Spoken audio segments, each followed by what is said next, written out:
오늘은 TC의 6번째 시간입니다. 참빛 크리스찬 아카데미. 참빛인데 왜 C가 아니고 T냐? 우리 트루라이트, 참빛 의미하는 그 영어 표현이고, 그 이니셜들을 모아서 TCA라고 합니다. 우리 지난주 함께했던 말씀 잠깐 우리 기억을 떠올려 볼까요? 우리 지난주에 길이라는 주제하고 믿음이라는 큰 두 개의 주제를 가지고 말씀을 이어갔습니다. 로마 교인들, 로마 그리스도인들이 당하고 있는 혹은 당해야 할 그 수많은 박해와 억압의 날들이 있겠지만, 그 날들을 이기고 담대하고 인내하며 나아갈 수 있는 그 힘이 바로 믿음이다. 그런 내용이었고요. 그리고 사도 바울도 그랬고, 그리고 하박국 선지자도 그랬고, 내가 바라보는 세상에는 온갖 부조리들, 하나님 왜 이런 일이 일어납니까? 왜 이런 악인들이 승하고 왜 이렇게 우리들은 고통당하고 왜 어떻게 이런 일이 일어납니까? 그런 탄식과 눈물과 아픔이 있음에도 불구하고 그 삶을 이기며 나가게 하는 것이 믿음이었다. 그것이 지난주의 말씀이었습니다. 자, 그렇다면 조금 더 우리 지난주 말씀을 깊이 한번 오늘 함께 묵상을 해보려고 합니다. 믿음, 무엇이 믿음이죠? 무엇을 믿습니까? 예수 그리스도, 예수님이 나의 구주가 되시고 그 그리스도로 말미암아 내가 하나님의 의로 말미암아 구원을 받았습니다. 그것이 우리가 고백하는 복음이고 그것이 우리가 고백하는 믿음입니다. 그런데 이 믿음, 예수가 그리스도가 되심을, 그리고 나의 구세주가 되심을 믿는다는 것이 믿음인데, 그것을 어떻게 좀 자세히 표현할 수 있을까? 그리고 믿음에 따르는 구원이라는 것이 무엇일까? 누군가 나에게 물어본다면 어떻게 대답하실 수 있으시겠습니까? 구원받은 확신이 있으십니까? 네, 아멘 하시죠. 구원받은 확신, 어떤 기대를 가지고 계십니까? 내가 이후에, 죽은 이후에 하나님 나라에 가게 된다, 천국의 삶을 살아가게 될 것이다, 그것이 나에게 구원의 확신이 되는 겁니까? 맞습니다. 정답입니다. 그런데 만약 내가 예수를 믿는 것, 그리고 구원받은 기쁨이 있다는 것이 죽음 이후에 천국을 가는 것에 한정되어 있다면 복음이나 믿음이나 구원에 대해서 조금 좁은 이해를 가지고 있다. 어떤 그런 구원의 한쪽 면만 보고 있는 것이다. 그렇게 생각할 수가 있을 것입니다. 제가 오늘은 이 믿음, 그리고 복음, 이 구원이라는 것이 무엇인지 이 로마서의 기초에서 그 의미를 한번 살펴보도록 하겠습니다. 우리가 함께 오늘 본문 17절 말씀을 읽었는데, 이 17절 앞부분이 이렇게 되어 있습니다. 복음에는 하나님의 의가 나타나서 믿음으로 믿음에 이르게 하나니. 자, 믿음이라는 문제에 있어서 우리의 믿음을 가질 수 있는 것이 복음이다. 그죠? 예수님이 그리스도가 되시고 나를 구원하셨다. 우리의 믿음의 근거는 복음을 들었기 때문인데, 그 복음은 하나님의 의가 나타난다는 겁니다. 그러면 이 구원, 복음, 믿음이 무엇인지를 알아보기 위해서는 이 로마서 1장 17절에 의하면 하나님의 의가 무엇인지를 먼저 살펴보아야 할 것입니다. 자, 의라는 것이 무엇일까요? 이 물음에 답하기 위해서 우리 누가복음 18장에 있는 예수님의 비유를 한번 살펴볼 필요가 있습니다. 이 누가복음 18장에 불의한 재판장의 비유가 나옵니다. 어떤 마을에 불의한 재판장이 있었습니다. 하나님을 두려워할 줄 모르고 무서워할 줄 모르고 사람들을 이렇게 무시하는 그런 재판장, 불의한 재판장이 있었습니다. 그런데 한 과부가 있어서 내 원수에게서 나의 원한을 좀 풀어달라는 그 내용으로 재판장을 찾아가게 되지요. 아마 거듭거듭 몇 번 찾아갔던 것 같습니다. 그러다 이 재판장이 이 마음속에 심중에 생각하기를 이 과부가 나를 번거롭게 한다는 거예요. 그래서 이 과부의 그 원한을 풀어주지 않으면 계속 찾아와서 나를 괴롭게 할 것이니 그 원한을 풀어주자, 그렇게 마음을 먹었다는 겁니다. 그리고 예수님께서 말씀하시기를 하물며 그도 그랬는데 하나님께서 너희들의 기도를 들어주시지 않겠느냐. 그것이 누가복음 18장에 나오는 이 불의한 재판장의 비유입니다. 자, 우리는 이 비유를 들을 때 그런 생각을 합니다. 기도하고 끈질기게 하나님께 부르짖으면 하나님께서 응답하신다. 그렇게 우리가 이해를 합니다. 그런데 과연 그런 뜻일까? 이 비유가 그런 뜻일까? 의문을 가지게 됩니다. 우리 성도님들, 내 자녀가, 내 아이가 초등학교에 처음 입학했을 때 한번 떠올려 보시기 바랍니다. 지금이야 뭐 샤프나 볼펜이나 많은 그런 좋은 필기구들이 나옵니다. 그런데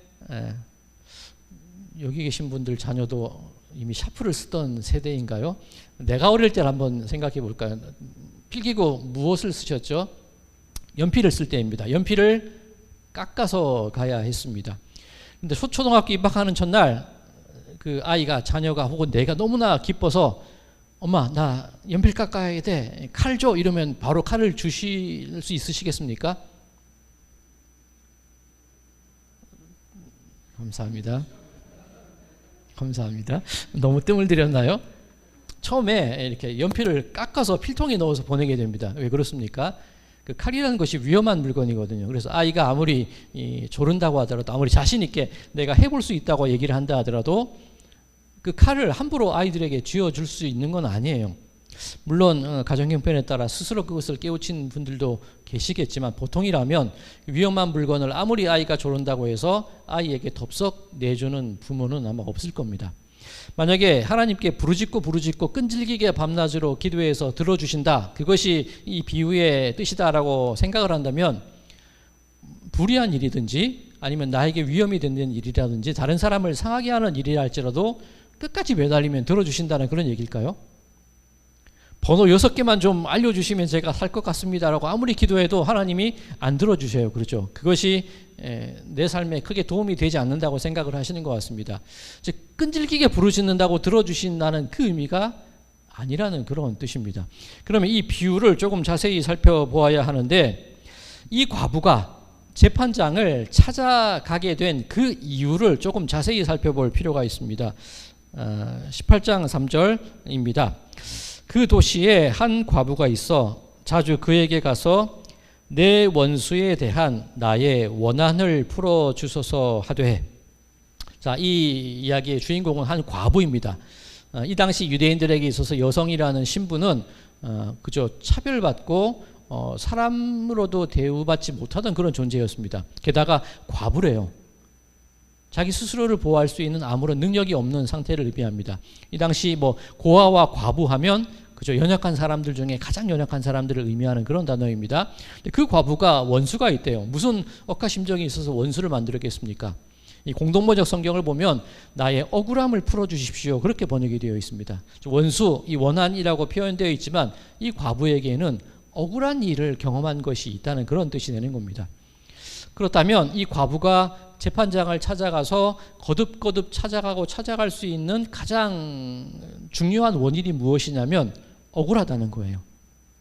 억울하다는 말의 이면에는 이 재판장을 찾아가는 그 문제에 한해서는 그 과부의 잘못이 있다는 얘기입니까? 없다는 얘기입니까?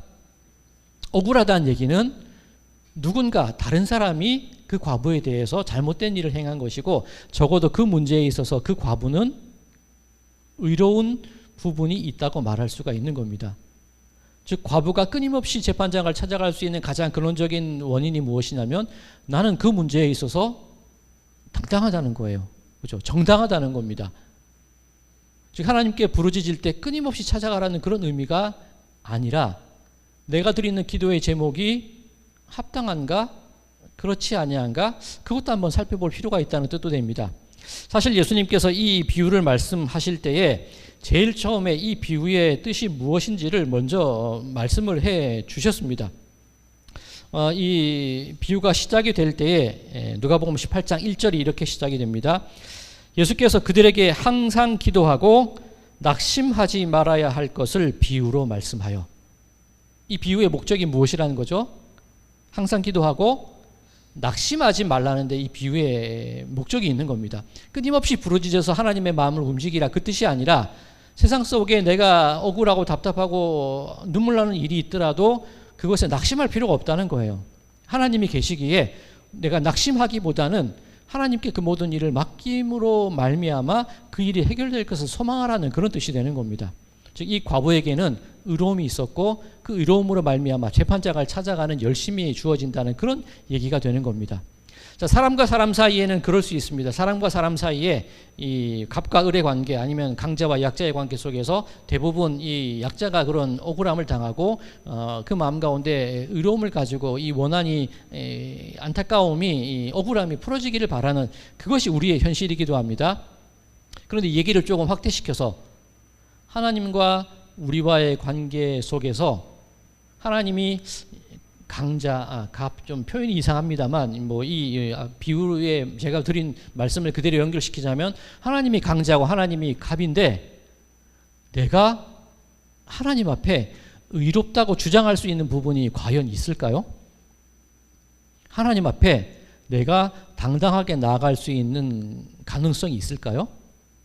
저는 0%라고 확실히 대답할 수 있습니다. 보통은 뭐 0.1%라도 있겠지 않느냐 그런 생각할 수 있겠지만 하나님과 나 사이에 하나님과 우리 사이에 의로움을 놓고 얘기를 하자면 우리에게는 단 1%의 0.1%의 의로움도 없습니다. 그냥 제로예요. 제로. 그렇다면 우리가 하나님 앞에 전혀 의로움이 없는 사람이고 우리의 기도를 가만히 놓고 볼 때 우리의 기도가 하나님 앞에 의로움이 있을 수 없는 것이 사실입니다. 한번 우리들이 드리는 기도의 제목을 한번 가만히 한번 생각을 해보겠습니다. 결국은 나의 욕심이거나 사람과 사람 사이의 욕심이거나 누군가의 탐욕에 의해서 일어나는 일들을 해결하기 원해서 기도를 드리는 것이 보통입니다. 억울한 일이 있을 때 억울함이 왜 생기는 겁니까? 누군가 탐심과 욕심이 있었기 때문에 그 일이 일어나게 된 겁니다. 분쟁도 마찬가지고 답답한 일도 마찬가지입니다. 거의 모든 일에 있어서 우리 인간의 전적인 욕심과 욕망과 죄악과 서로의 관계의 어그러짐 때문에 그 일이 일어났고 그것이 답답해서 하나님께 기도를 드리는 것이지 대부분은 만약에 우리가 서로 이해하고 용납할 수 있다면 대부분은 일어나지 않을 문제입니다. 자연재해에 의한 사고라든가 질병에 의한 아픔이 있을 때 하나님께 기도를 드린다고 가정을 해보겠습니다. 하나님의 뜻이 그 안에 있다면 욥기에 하나님이 그런 말씀을 하시죠. 욥에게 내가 저 하늘의 별을 만들고 우주를 창조할 때 네가 어디 있었느냐 그런 질문을 하십니다. 그 얘기는 천지 만물의 모든 세상이 흘러가는 이치는 자연 법칙이 아니라 하나님의 법칙에 따라 움직인다는 거예요. 즉 뭐 자연재해가 일어나건 질병이 일어나건 하나님의 뜻입니다. 나의 뜻이다. 그 한마디면 그냥 해결되는 겁니다. 그렇죠? 따지고 보자면 원리적으로. 그러면 우리가 하나님 앞에 기도를 드릴 수 있는 원통함이나 원함이나 뭐 이유나 의로움은 전혀 없는 겁니다. 그렇죠? 이것도 0%라고 저는 말씀드릴 수 있습니다. 자, 그러면 어떻게 우리가 살아갈 수 있고 어떻게 그런 하나님을 의지하고 믿을 수 있을까요? 그런 질문을 가질 수 있습니다. 마틴 루터가 가졌던 의문과 질문이 바로 그거예요. 마틴 루터 어릴 때부터 신앙인으로 뭐 그 당시 중세 시대였으니까 뭐 믿음 안에 살아가는 사람이었죠. 그런데 마틴 루터가 어릴 때부터 품었던 의문들이 있습니다. 두려움이 있었습니다. 긴장이 있었습니다. 내가 어떻게 해야 구원을 받을 수 있을까? 수도사가 된 이후에 어떤 사제가 된 이후에도 하루에 7번의 기도의 시간과 말씀 묵상과 그런 고행의 시간들이 있었습니다면 그런 기도와 말씀을 읽고 하면 할수록 드는 것이 두려움이고 의문이고 걱정이었다는 겁니다. 왜 그랬느냐? 이 루터가 생각하기에 그 당시 중세의 분위기가 그랬어요. 하나님에 의하면 하나님은 심판하시는 하나님이고 하나님의 정의라고 생각을 한다면 뭔가 잘못된 것을 고치고 바로잡고 늘 우리를 뚫어지게 쳐다보시는 그 하나님의 이미지가 중세시대의 하나님의 모습이었다는 겁니다. 우리 중세시대 하면 가장 떠오르는 게 뭐죠? 루터가 종교개혁을 하게 된 원인 중에 가장 대표적인 것이 무엇이죠? 면죄부라는 거예요. 그럼 그 당시는 죄라는 문제가 가장 큰 이슈였다는 거예요. 어떻게 그 하나님의 눈빛에서 벗어날 수 있고 하나님의 그 진노와 그 하나님의 징벌에서 피할 수 있을까? 그것이 사람들을 사로잡고 있는 두려움이었다는 겁니다. 루터가 생각하기를 아니 하나님께서 어차피 우리를 죄인으로 규정짓고 어차피 벌하실 거라면 왜 우리를 이렇게 살아가게 하실까? 그런 의문이 루터의 마음 가운데 있었습니다. 그리고 그로 인해서 루터가 심지어는 하나님을 향해 어떤 화를 냈다는 그런 기록도 남아있는 것을 보게 됩니다. 믿으면 믿을수록 기도하면 기도할수록 말씀을 보면 말씀을 볼수록 마음은 두렵고 흔들리고 하나님에 대한 원망은 커져가는 것이 루터의 삶이었습니다. 그런데 루터를 변화시킨 결정적인 말씀이 무엇이냐면 바로 오늘 우리가 읽은 로마서 1장 17절의 의미를 올바로 깨달은 이후에 루터가 변화되게 됩니다. 자, 그 과정에 대해서 루터가 기록한 글이 있습니다. 루터의 고백이 있는데 제가 그 부분을 루터의 고백을 그대로 한번 읽어드리겠습니다. 바울의 로마서를 이해하려고 몹시 애쓰는 나에게 큰 장애물은 하나님의 의였다. 이것은 내가 의라는 말을 하나님께서는 의로운 분이요 따라서 불의한 사람들을 공정하게 처벌하신다는 뜻으로 받아들이고 있었기 때문이다.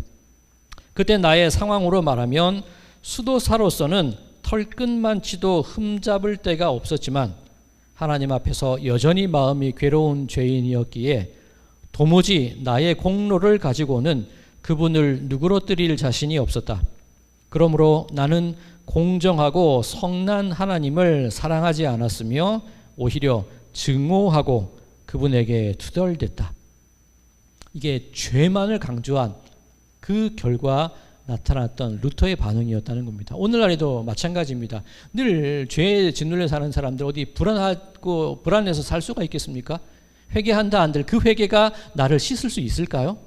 똑같은 죄를 범하고 똑같은 모습으로 똑같이 살아가는 그 내 모습을 보면서 좌절하고 실망하고 우울해지고 그 결과 나를 심판하실 하나님을 생각하면 두려움에 빠지는 것이 우리들의 모습이라는 겁니다. 루터가 똑같이 살았다는 겁니다. 자, 그 이후에 계속 읽어드리겠습니다. 밤낮을 가리지 않고 곰곰이 생각하던 어느 날 나는 하나님의 의와 의인은 믿음으로 말미암아 산다는 말 사이에 관련이 있다는 것을 깨달았다. 그때 나는 하나님의 의란 하나님께서 은혜와 순수한 자비를 발휘하신 나머지 우리의 믿음을 보시고 우리에게 죄가 없는 것으로 취급하는 그 의라는 것을 터득했다. 그 순간 나는 새로 태어나서 열린 문을 통해 낙원에 이른 기분이었다. 성경 전체가 새로운 의미를 지녔으며 전에는 하나님의 의 때문에 내 속은 증오로 꽉 차 있었지만 이제는 그것이 이루 말할 수 없이 소중하게 되었으며 더 큰 사랑을 불러 일으켰다. 바울 서신의 이 대목이 나에게는 하늘로 통하는 하나의 문이었다. 우리는 죄인입니다. 이것은 결코 부정할 수 없는 일이고 부정할 생각도 없습니다. 근데 앞서 말씀드렸듯이 회개한다고 한들 그것이 내가 그 즉시로 변화가 됩니까? 내 회개가 나에게 어떤 평안함과 기쁨을 남겨줍니까? 내가 죄인이라는 사실만 거듭거듭 떠올 수밖에 없는 겁니다. 죄를 볼 때 그렇다는 겁니다. 심판하실 하나님, 증오하실 하나님, 진노하시는 하나님, 벌 주시는 하나님, 지옥에 보내시는 하나님, 그 삶 속에는 고통밖에 두려움밖에 남는 것이 없다는 그런 얘기입니다. 늘 우울할 수밖에 없다는 그런 얘기입니다. 자, 그런데 그 문제를 해결할 수 있는 하나의 길이 우리에게 주어졌지요. 무엇입니까? 바로 예수 그리스도라는 거예요. 나는 죄인이지만 하나님 앞에 설 자격이 없지만 죄인임에도 불구하고 하나님 앞에 설 수 있는 자격의 위치까지 나를 끌어올리시는 것이 예수 그리스도의 십자가의 은혜라는 것입니다. 오늘 로마서 1장 17절의 말씀이 바로 그거예요. 복음에는 하나님의 의가 나타나서 우리에게 왜 기쁜 소식이냐면 그러지 못한데 그런 사람으로 인정해 주시고 재판장 앞에 설 수 없는데 재판장 앞에 설 수 있는 존재로 우리를 인정해 주시는 것이 은혜라는 것입니다. 즉 죄를 보는 것이 아니라 하나님의 의를 보자는 거예요.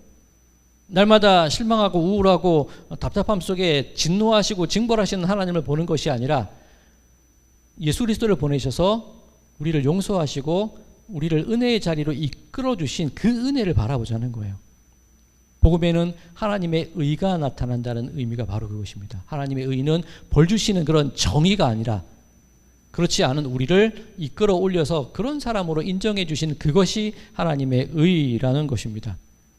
그러므로 예수 그리스도 안에는 결코 정죄함이 없나니 로마서 8장 1절을 통해서 사도 바울이 우리에게 한 이야기입니다. 루터가 깨달은 게 그거예요. 솔라 피데. 오늘 로마서 1장 17절 믿음에서 믿음으로 오직 믿음만이 나를 은혜 속에 살게 하고 오직 믿음만이 예수가 나를 용서하시고 사하셨다는 것이 깨달아지고 오직 믿음만이 하나님의 의가 두려운 의가 아니라 하나님의 의가 사랑의 의로 보이게 하는 것이 바로 믿음이라는 것이죠. 이는 그리스도 예수 안에서 생명과 성령의 법이 너희들을 사망과 죄의 법으로부터 해방시켰느니라. 로마서 8장 2절의 말씀, 사도 바울이 깨달은 말씀이 그것이고 루터의 마음 가운데 하늘문이 열리는 것 같은 기쁨을 회복하게 된 말씀이 바로 그 말씀이라는 겁니다. 자, 불의한 재판장의 비유 다시 한번 돌아가 볼까요? 우리는 하나님 앞에 죄를 고백할 수 있는 아무런 근거가 없는 사람이었는데 그럼에도 불구하고 우리가 하나님 앞에 기도하고 부르짖고 내 눈물과 내 아픔을 고백할 수 있는 까닭이 바로 하나님의 의 때문이라는 겁니다. 복음이 있기 때문이라는 겁니다. 그러기에 우리들은 밤낮 기도할 수 있고 밤을 새워서 하나님께 부르짖을 수 있는 그런 자격이 우리들에게 주어졌다는 의미인 줄로 믿습니다. 자, 오늘 말씀이 시작될 때 이 복음이 무엇인지, 구원이 무엇인지, 믿음이 무엇인지를 질문하며 시작을 했습니다. 로마서 1장 17절에 의하면 복음은 우리를 재판장이신 하나님 앞에 설 수 있게 하는 그 사랑의 복음이고, 믿음이라는 것은 진노와 분노와 징벌의 하나님을 바라보는 것이 아니라 내 죄를 바라보는 것이 아니라 예수 그리스도의 사랑을 바라봄을 통해서 우리 마음 가운데 자유함을 누리게 된 것, 죄와 사망의 법에서 해방하게 된 것, 그것이 복음이라는 겁니다. 그러면 구원이라는 것이 무엇일까요? 구원은 죽음 이후에 가게 될 천국, 그것도 구원이겠지만 예수 그리스도께서 십자가에 달려 돌아가심으로 인하여서 우리에게 하나님께 나아갈 길이 열려지게 되었다는 그 과거의 사실과 지금 이 순간에도 나는 재판장 하나님 앞에 나의 답답함과 아픔과 쓸쓸함과 외로움과 그 고통을 고백할 수 있는 자격이 주어졌다는 것, 그것이 현재의 구원이고, 그리고 장차 그 모든 기도의 제목들을 통하여서 우리가 살아나감을 통하여서 결국 하나님의 나라와 천국과 영원한 소망과 영원한 기쁨에 누리게 될 것이라는 것. 우리의 생에 있어서 과거와 현재와 미래를 통틀어서 우리 마음 가운데 기쁨이 회복되고 하나님 앞에 나아갈 길이 열려지게 된 것, 그것이 바로 구원이라는 겁니다. 즉 죽음 이후에 가게 될까 말까, 그것이 아니라 바로 지금 이 순간이 나에게 기쁨이 되는 순간이요, 지금 이 순간이 나에게 행복과 해방과 그런 생명이 가득한 삶임을 믿고 확신하고 그 확신 가운데 하루를 살아갈 수 있게 만드는 그 힘이 바로 구원이라는 얘기입니다. 사랑하는 성도 여러분들, 여러분들은 구원받은 존재입니다. 즉 우리들이 앞으로 살아갈 삶, 내 모든 과거건 현재건 미래건 간에 우리들은 그 하나님 앞에 감사함으로 그 은혜로 나아갈 수 있는 길이 열려지겠다. 오늘 우리가 부른 찬송가 300장이 바로 그 내용이 아닙니까? 내 마음이 낙심되고 근심에 눌리고 번민이 가득 차고 희망이 사라지고 눈물이 흐를 때 주님께서 내게 속삭여 주시고 주님께서 내게 길을 열어주시고 주님께서 나에게 능력을 부어주시고 그 은혜가 나에게 족하고 그 은혜가 나를 만족시켜 줍니다. 이것이 복음과 믿음과 구원의 귀한 고백이 되는 줄로 믿습니다.